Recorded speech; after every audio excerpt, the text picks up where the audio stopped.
Hello, welcome back to my channel. I've been a bit AWOL, sorry, life, work, that's how it is. But today I've got a bit of a kind of art haul for you. It's a mix of things I got in December, early December, things I got for Christmas, and I thought I'd just share it with you. It's a big, nice, long, juicy art haul type video. So let's dive in. In order to clear the desk, shall we start with the books? For Christmas, I got some books. The Van Gogh complete paintings. Taschen, David, my other half, he literally went crazy getting some Dutch art books from Taschen. And this is just so dreamy. I am beyond excited for this. And I've not been able to look at them because no sooner did we have Christmas than family came to stay with us, and then I was in the UK and he came back to find that he'd acquired them on his desk. And I'm like, no, you got me those, they're for me. So there's Van Gogh complete paintings. Then we have Bosch, and I've seen some pieces of Bosch. I think it was at the museum in Madrid, the big famous one that I can never remember the name of. The Prado? I think it's the Prado. And again, absolutely beautiful in that, I mean, obviously it's all quite a bit dark, but it's beautiful at the same time. Ignore the note on my hand. I was supposed to buy milk last night and forgot. Oh, it's quite quirky. Look at that. There's just a lot of surreal, quirky, weird stuff. And people have said, some of the work that I've shared, some people have said I have a slightly surreal feel to my work. I don't know if that's true or not, but so that is Bosch. Now I don't think it was Bosch Flemish and not Dutch. I can't remember. There's one of these is a Flemish, which well, it's kind of almost Dutch, isn't it? Vermeer, of course, we all know that, girl with the pearl earring, right? So the back is like a catalogue section with a very small image, and then there are bigger pieces throughout to look at. Lots of information about the art, each of the artists. These are like, they're not quite coffee table size, but they are readable size. Lots of text in them as well. Here's in the Netherlands. So this is also another really inspiring. And then this one was really apt because in December I took part in Emma Maliauka. She did a gouache course, cozy winter landscapes, and I did one, and it reminds me of this, but then I got this on Christmas, so look at that. It's a bit of everything in here. So I feel like these books are going to do wonders for my knowledge of art created between Netherlands and Belgium. So it's another one. But how amazing is that cover? Look at that. Oh, I feel like now I can get other things onto the table. So this is a variety of different things. I have a new sketchbook because I finished my other one. So this is almost a video, the most experimental sketchbook yet, question mark. But I needed another one. I've been using a Talens, Art Creation Talens square book. I don't enjoy it as much as these ones, the Kangaroo. Yeah, so I have this pink one. I think for the next sketchbook I get, I'm gonna get bigger because I'm finding limitations with the smaller size. But this is like €3.50, €3.30, something like that. Super cheap, super easy to use. When I was uptown in early December with my friend Julia, we went to the art shop. I got some paper. Smooth on one side, not so smooth on the other. I was actually going to do the Christmas cards with this, but I ran out of time and I did Christmas cards in a different way. It's 180 grams and it's from Clairefontaine, drawing grained paper. Don't know what I'm going to do with it, but it's there. Then, I think at the same time, no, I think another time, I haven't even opened this, let me get my scissors. It was a different day to the one that I was with Julia. So my local art shop is called Van Beek here in the Netherlands. I'm not Dutch, obviously you can hear that in my voice, but I do live here. And Emma Maliauka, I'm just going to call her Emma. She had a video in her Patreon about using a clear oil pastel to get resist. Now I usually use like a bit of candle or a white. So ooh, let me get one of these. They're super cheap, like €2. And you can see it's transparent. And the person at the store was like, you do know that this doesn't have any colour, it's transparent. I'm like, yeah, I read the label. So that, I'm excited. I wanted to use it during the gouache course, but I forgot to film it, and then I was like, I can't use it until I filmed it. I mean, I could have, but you'd have been none the wiser. Then, oh, these two I think I got with my friend Julia as well. So I got a lilac gouache from Talens, and this one is the cerulean blue extra fine designer gouache from Talens. They're different. I think this is more tempera, but let me just grab something to show you. So I have a video on my channel somewhere, I'll link it if I can find it, about setting up this palette with gouache, and I found that it was so big and bulky and it kept drying out and I didn't really use it much. You wouldn't know it from the mess.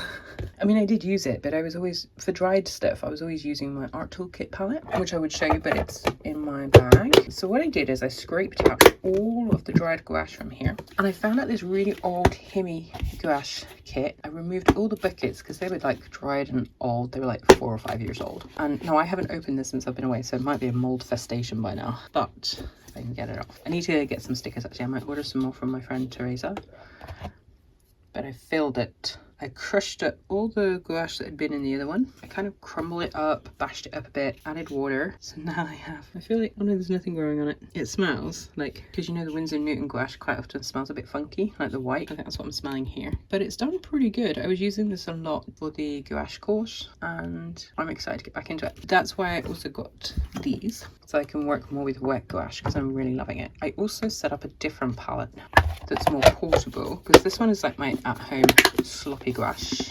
kit, and then I have my like portable sloppy gouache kit, which I've not actually taken out yet because, well, family were here. It was Christmas, family, and then we were away. But that's like, oh, look at that, yum. So this is the new color. I think that's the lilac, and I think that's a mixture that I made from the old original kit. I had too much to put into the new pink Himi kit, so I think that's basically dioxazine violet, purple Winsor violet with white.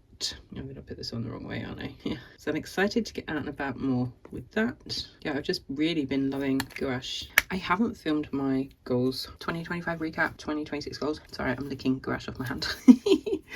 Because I've been so busy with work, but I intend to do that, so that will come out either before or after this video. So I also needed a white gouache because I'd run out of the Winsor & Newton one, which is really expensive. So I got this Lefranc Bourgeois Studio gouache. It did the job. I used it for painting. I don't have easy access to. Let me find it. Found it. This one, which is part of the Malioka gouache course. So I needed lots of white because it's like snowy stuff, and I'd run out, so I grabbed the Lefranc Bourgeois one. Okay, we are reaching the end. I will sample these out, like I'll swatch these bits out. And then, so what else do I have here? This was waiting for me back in the UK. This is a Superpoint manual.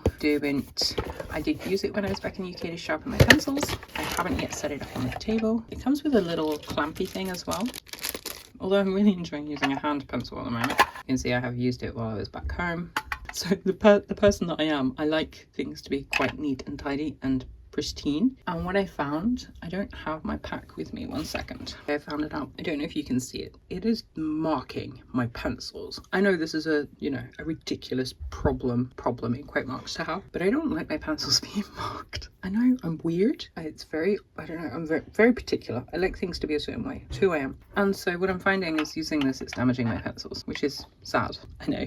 I do like the sharp point that it gives, but I also, since I got back from the UK, I haven't used it because I don't want my pencils to get messy. These ones are already broken, so I guess it doesn't matter now. But I definitely won't be putting my luminance in here. My luminance are going to stay pristine. Yeah, so there's that. Then what do we have? We have, let's do this funny little pop. This was in Hemmer. I think it's for candles. It was like in the sale for like €1. And I'd gone to get some things for my sister-in-law who was coming to stay, and I was like, ooh, make a nice big water pot when I want to clean out my brushes. So that's what this is for. And then obviously there had to have been something Jackson's worthy during the month. I'll take you through those in a moment. This, and I think this one as well. So I've also been doing dry pastel stuff, pan pastels, dry pastels, and I have a selection of erasers. I'm just gonna grab those as well, because why not, since we're all here hanging out. These are like my stick erasers. I have the Durant rechargeable one. I have a square, well, rectangular mono from Tombow and a circle Tombow that's a bit finer. I think this one's like 3mm and this one's like 4 or 5. So these are great for using to remove pastel, dry pastel, not oil pastel, from paper. And then I wanted other materials to experiment with as well, other erasers. So this one is for pencil, this one is for ink. I understand from other people talking about it that the sand erasers are really good for the Neo Arts.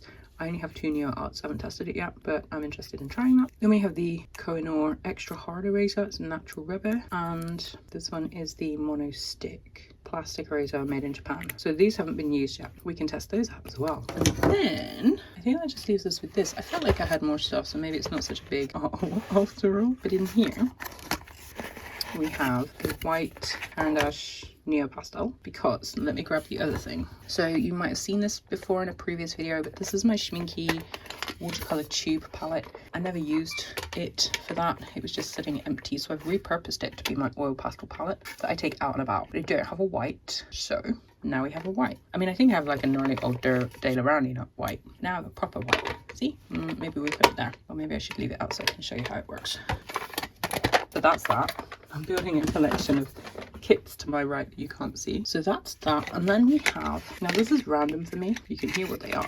Let's put that box over there. We have Horizon Blue and Autumn Leaf Holbein pencils. Now I have not purchased any more Durant drawing pencils because I have what I need. But one that I couldn't get because it was out of stock was Autumn. It was an autumn color. Like it had autumn in the name. And so when I saw the Holbein ones, I was like, you know what, let me just grab those to make up the minimum amount that seemed sensible for me to ship. And then we have one more thing. No, we don't. We have multiple things.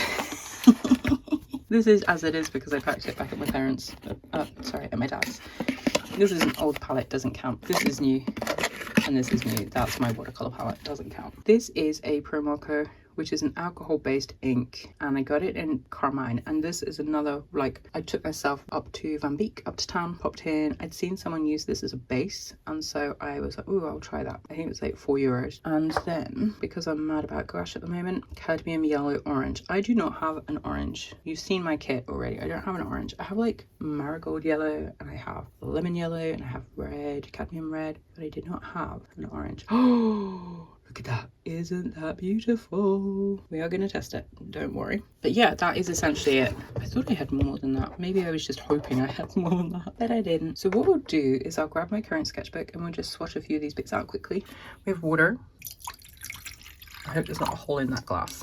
Can glass get holes? I noticed that tinfoil gets holes the other day. Oh, this is my emergency water supply, by the way. I did talk about it in my art room tour, which I'll link up here if you haven't seen it. This is a brush that was at my dad's. I don't know why I'd left it there, but I've brought it back. I got a rag. It's so nice having everything to hand now that I've rearranged my room. This is the alcohol-based marker, and it does bleed through, so I'm going to use it on this page. It has a brush pen, and it has a chisel tip pen nib. I don't know how I feel about it. It smells, so you can't really use it in small environments. I'm going to put that in my middle. Let's also use the Sennelier transparent. I know you can't see that. That is kind of the point. Maybe I'm also going to do the white. And that's literally because I'm about to put some gouache over it. I left this one out because it's got the lilac in, but should we just use it directly from the tube? Do the lilac first. Ready? Isn't that a beautiful colour? And then we have cerulean blue. I don't own a cerulean blue phthalo, okay? I don't own many cerulean blues. I used to have watercolour cerulean blue. So with gouache, I know that people put them down quite thick, but the course that I did with Emma Malioka, I need to learn how to say that. There was a lot of wet and wet practice and then building up the layers. And I really enjoyed that because I've never used gouache wet and wet, and I struggle with watercolour wet and wet actually because I'm a control freak. This one is cadmium yellow orange, which I've not tested yet, so I have no idea what this one's going to look like. Oh, look at that. That is magic, isn't it? Gosh, how beautiful. There we go. So now you can see the transparent. There we go. So the transparent oil pastel, the Sennelier one, is doing what it's supposed to do. And then of course we have the white bourgeois, Le Franc bourgeois. Such a funny word, isn't it? Bourgeois. Bourgeois. And I have used this a little bit, as I showed you. This is a really good pot for washing my brush. I quite often find jam jars a bit limited with the narrow. Let's do it a bit thicker, so you can see more clearly. I mean, it's picking up the orange because the orange is wet. But that's those. I'm going to just take that brush up because I quite like that brush. I don't want it to get damaged. Then, this is the autumn leaf. I won't spend too long because I know some people find it really boring to watch colour pencil work because it's very slow and tedious. And then we have, this is Horizon Blue. Blue and orange are my favourite colours. Well, my favourite combination, I should say. I found out my blue pen pastel. That's funny. Now, I'm not too precious about these stick things. So there's a bit of green in there as well from previous use. Let's Ew, sticky. Can you see that? So that's lifting. The pencil side is lifting, as is the sand side. It's a much clearer line than the Tombow one. That's also working. And then, so I don't know if you can see that, but where I've erased it, the colour is settled into. Can you see that here? There you go. Oh, so I have a really itchy eye. So that is the extent of my little haul. The first one, I mean, it's bits that I gathered up in 2025, but technically it's the first one of 2026. This is interesting because the colour, the acrylic marker, sorry, it's not acrylic marker, the alcohol marker is coming through, visible through the translucent gouache where I watered it down. And then of course you've also got the oil pastel as well. So that's really cool. And yeah, that's just a little plain swatch section. Thank you so much for watching. Hopefully you enjoyed that. I'll be back very soon with another video. I don't know when it will be, but it will be very soon. And happy 2026 in case I haven't said it in a previous video before now. And I'll see you in the next one very soon. Take care. Bye.